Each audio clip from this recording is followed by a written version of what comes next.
అన్నప్పుడు దిశ issue 2019 Prabhakar next మీ దగ్గరికి వస్తాం.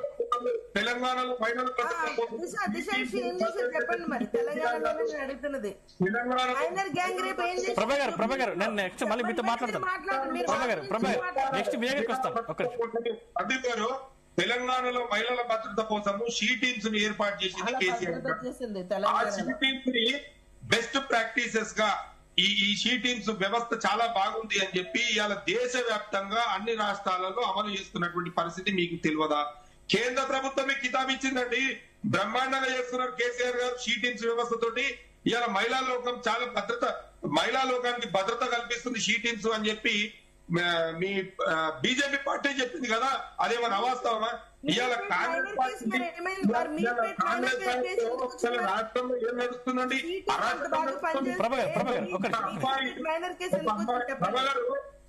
మీరు వినాలి, ఒక అమ్మాయి కోర్టు మెట్లెక్కి వాట్సాప్ లో తనకు సంబంధించిన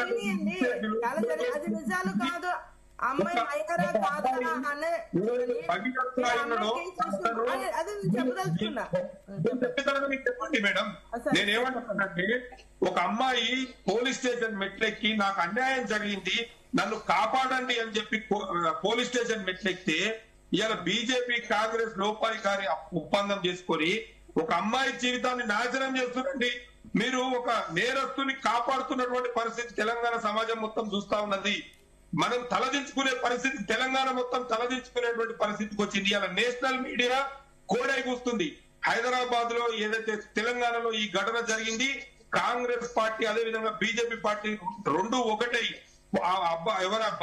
భగీరథ స్థాయిని రక్షిస్తున్నారు అని చెప్పి చెప్తున్నారు. ఇలా మహిళా లోకం మొత్తము డిమాండ్ చేస్తున్నారు. ఎవరు ఆ స్థాయిని ఆ పిల్లగాని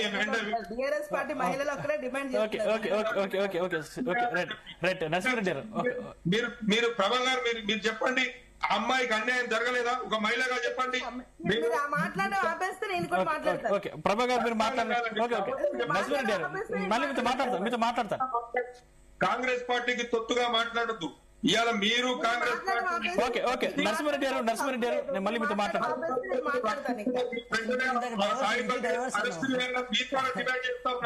అంటే ఇది ఈ ఫార్మ్ లో కేసు ప్రభాగౌడ్ గారు మీరు మాట్లాడండి.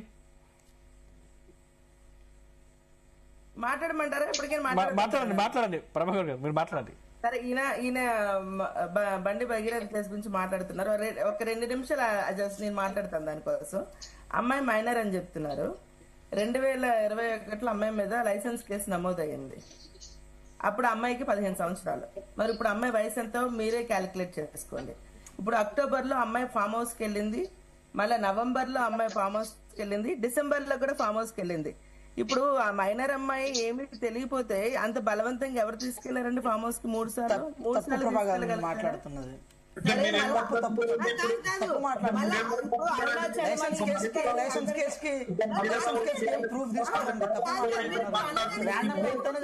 ఇప్పుడు భగీరథ టాపిక్ వద్దు.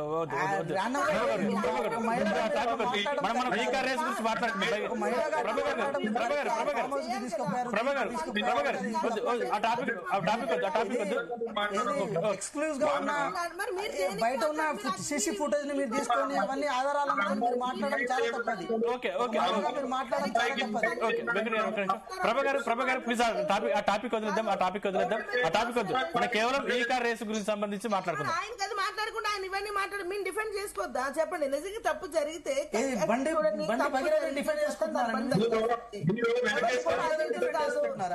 ప్రభా గారు ప్లీజ్ ఈ కార్ గురించి మాట్లాడండి. ఈ కార్ రేసు గురించి మాట్లాడండి.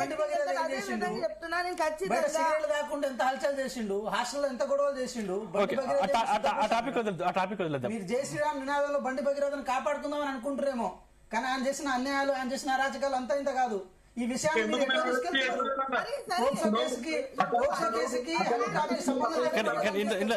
కాంగ్రెస్ ప్రభుత్వం కూడా బ్లేమ్ అయింది. అంటే అరెస్టింగ్ బ్లేమ్ అయింది. సో ఓకే ఇప్పుడు ఆ టాపిక్ వద్దు. పాలిటిక్స్ చేయకండి. మీరు ఈ దాని గురించి మాట్లాడండి.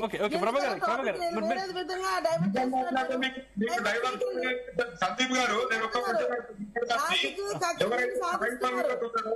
సాయి భగీరథ్ ఎవరైతే ఉన్నాడో ప్రభాకర్ ఒక్క నిమిషం. పరిస్థితి వస్తుంది. మరి ఎందుకు అరెస్ట్ చేయలేదండి? 8వ తారీఖు నాడు పిటిషన్ ఇస్తే ఇవాళ 15వ తారీఖు 7 రోజులు అవుతుందండి. హ్యాబిచువల్ అఫెండర్ ని ఎందుకు అరెస్ట్ చేస్తలేదు? శ్రీనివాస్ రెడ్డి గారు ప్లీజ్ కంక్లూడ్. శ్రీనివాస్ రెడ్డి గారు వాళ్ళకున్న అధికారాన్ని వాడుకుంటున్నారు వాళ్ళు. ఓకే నరసింహారెడ్డి గారు ఒక నిమిషం. నేను ఏమంటున్నానంటే మీకు తెలియకపోతే తెలియదాని గురించి మేము చెప్పింది కాదు, మీకు తెలియక మహిళలు అంటారు కదా, ఎవరు మహిళలు బయటికి రాలేదు. ఒక్క బిఆర్ఎస్ పార్టీ మహిళలు ఒక్కలే బయటకు వచ్చి పిచ్చోళ్ళగా బుర్ర పనిచేయక పిచ్చి బిహేవియర్ చేస్తున్నారు వాళ్ళు. శ్రీనివాస్ రెడ్డి గారు ప్లీజ్ కంక్లూడ్. శ్రీనివాస్ రెడ్డి గారు ప్రభాకర్ ఒక్క నిమిషం ఆగండి. ప్రభాకర్ మీరు ఒక్క నిమిషం ఆగండి. నరసింహారెడ్డి గారు మీరు ఒక్క నిమిషం ఆగండి. శ్రీనివాస్ రెడ్డి గారు ప్లీజ్ కంక్లూడ్ ఇవ్వండి. మన సంస్కృతి మన దగ్గర ఒక్క నిమిషం నరసింహారెడ్డి గారు. మన దగ్గర ఇప్పుడు మూడు పార్టీల నరసింహారెడ్డి గారు అందరూ సమానమే. మళ్ళీ మీతో మాట్లాడు. మీ దగ్గర అందరి దగ్గర కంక్లూడ్ తీసుకుంటారు. నరసింహారెడ్డి గారు మీ అందరి దగ్గర కంక్లూడ్ తీసుకుంటారు. ఓకే ప్రభా గారు నరసింహారెడ్డి గారు మీ అందరి దగ్గర ఖచ్చితంగా కంక్లూడ్ తీసుకుంటాను. శ్రీనివాస్ రెడ్డి గారు మీరు మాట్లాడండి. మాట్లాడుకుంటా ఏదో టాపిక్ ఎందుకు డైవర్ట్ చేస్తున్నారండి? ఈకారేజ్ కదా, అక్కడ కేటీఆర్ జైలుకి వెళ్తాడు, అది కదా మనం మాట్లాడాలి. ఓకే శ్రీనివాస్ రెడ్డి గారు ప్లీజ్ కంక్లూడ్ ఇవ్వండి. ఓకే నరసింహారెడ్డి గారు దయచేసి నరసింహారెడ్డి గారు ప్రభా గారు ప్లీజ్ కంక్లూడ్ తీసుకుందాం. నెక్స్ట్ మీ దగ్గరికి వస్తారు, మీతో మాట్లాడతాను. శ్రీనివాస్ రెడ్డి గారు ప్లీజ్ కంక్లూడ్ ఇవ్వండి. లేదు, ఇప్పుడు మొత్తమే ఈ కార్ రేస్ విషయంలో కేటీఆర్ కి నోటీసులు ఇచ్చింది అనేది మన చర్చ. ఇప్పుడు మూడు పార్టీలు ప్రతినిధులు ఉన్నారు కాబట్టి వాళ్ళు మూడు పార్టీల తరఫున ఎవరి పైలేజ్ కోసం వాళ్ళు మాట్లాడుతూనే ఉంటారు. గంట కాదు రోజు మొత్తం మాట్లాడినా వాళ్ళ కన్క్లూడ్ అయ్యే పరిస్థితి అయితే ఉండదు. సో ఇక్కడ మన ఈ కార్ రేస్ విషయంలో చూస్తే 55 కోట్లు ఏదైతే ఆ కంపెనీకి, ఫారెన్ కంపెనీకి ప్రభుత్వం కేటీఆర్ అడ్వైజ్ మీద నుంచి హెచ్ఎండిఏ కమిషనర్ ఇచ్చాడని ఏదైతే ఉందో అది యాక్చువల్ గా వాళ్ళు చట్టబద్ధంగా ఇవ్వడం అనేది జరగలేదనేది మనకు అర్థమవుతున్న విషయమే. ఇది రేవంత్ ప్రభుత్వం యాక్షన్ల కంటే పబ్లిసిటీకి ఎక్కువ ఆరాట పడుతున్నట్టుగా మనకు కనపడుతుంది. ఆ కేసును తేల్చడానికి 1.5 years 2 years పడుతుంది. అదండి నాకు ఇది ఒక పెద్ద విచిత్రం. ఇట్లా చాలా ఉన్నాయి. సరే, it is very easy case. ఎందుకంటే ఇది ఫారెన్ కంపెనీకి ఇచ్చిన డబ్బు కాబట్టి 55 కోట్లు అనేది ఇందులోకి ఈడీ కూడా ఇన్వాల్వ్ అవుతుంది ఈ కేసు తేలితే. ఇప్పుడు ఈ కేసు ఏసీబీ కోర్టులో ఇది తేలిపోతే ఈడీ ఎంటర్ అవుతుంది. ఎందుకంటే ఫారెన్ ఇప్పుడు బయటికి పోయింది డబ్బు, ఎట్లా పోయింది, చట్టబద్ధంగా పోయిందా, చట్టబద్ధంగా పోలేదా, ఇట్ ఇస్ సీరియస్ కేసు.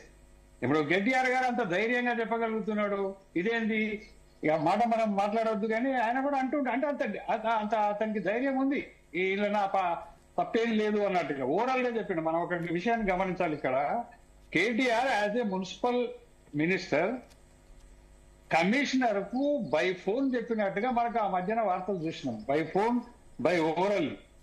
అక్కడ ఆయన ఎవిడెన్స్ ఉందా లేదా నాకైతే తెలియదు. మరి ఎవిడెన్స్ ఉందా లేదా, అసలు ఇతని అడ్వైజ్ మీద నుంచి కమిషనర్ ఇచ్చినప్పుడు, హెచ్ఎండిఏ కమిషనర్ ఇచ్చినప్పుడు ఆ కింది అధికారులు అందరికీ నోటీసులు వచ్చినాయి. రేపు ఏసీబీ కోర్టులో ఏం తేలుతుంది అనేది వీళ్ళు విచారణకు అటెండ్ అవుతారు. అదే ఫైనల్ అని మనం అనుకోవాల్సిన అవసరం లేదు. ఇటువంటివి చాలా జరుగుతూ ఉంటాయి. అది ఎప్పటికీ కన్క్లూడ్ అవుతుంది అనేది రేవంత్ ప్రభుత్వానికి తెలుసా లేదా, ఏసీబీ కోర్టు మీదనే, ఏసీబీ మీదనే డిపెండ్ అయింది ఈ ప్రభుత్వమా, లేకపోతే ప్రభుత్వం ఏసీబీని నడిపేయగలుగుతుందా? ప్రభుత్వం చెప్తేనే ఏసీబీ కేసు బుక్ చేసింది కాబట్టి డెఫినెట్లీ ప్రభుత్వానికి అన్ని విషయాలు తెలిసే ఉంటాయి. సో ఇక్కడ ఇది నువ్వు ఎంత తొందరగా కన్క్లూడ్ చేస్తే అంత తెలిసిపోతుంది తప్ప మనం ఒక గేమ్ లాగా నడిపితే అన్ని అనర్థాలే జరుగుతుంటాయండి. రాజకీయం తప్ప ఇంకోటి, బ్లేమ్ గేములు తప్ప ఇంకోటి నడవదు. సీరియస్ గా ఈ కేసును తొందరగా డీల్ చేయాల్సిన అవసరం ఈ ప్రభుత్వానికి ఉన్నది. ఇంకొకటి అండి, ఇప్పుడు ఫోన్ ట్యాపింగ్ కేసు కూడా చిన్నదేం కాదు, దానికి కూడా 2 సంవత్సరాలు కావస్తున్నది.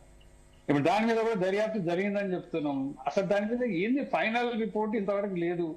కేంద్రం కూడా ఇన్వాల్వ్ కావాల్సిన కేసు అది. ఎందుకనంటే ఇది నేషన్ సెక్యూరిటీకి సంబంధించిన విషయం.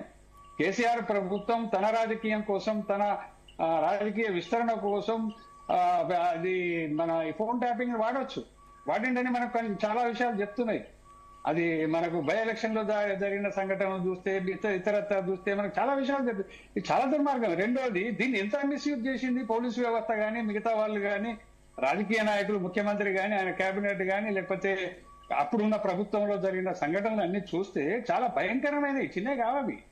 మరి రేవంత్ రెడ్డి ప్రభుత్వం పడుకుందా, ఏం చేస్తుందో నాకైతే అర్థం కాలేదు. కేంద్రం కూడా డెఫినెట్లీ ఇందులో ఇన్వాల్వ్ కావాల్సిన విషయం, ఎందుకంటే ఇది నేషన్ సెక్యూరిటీకి సంబంధించిన విషయం.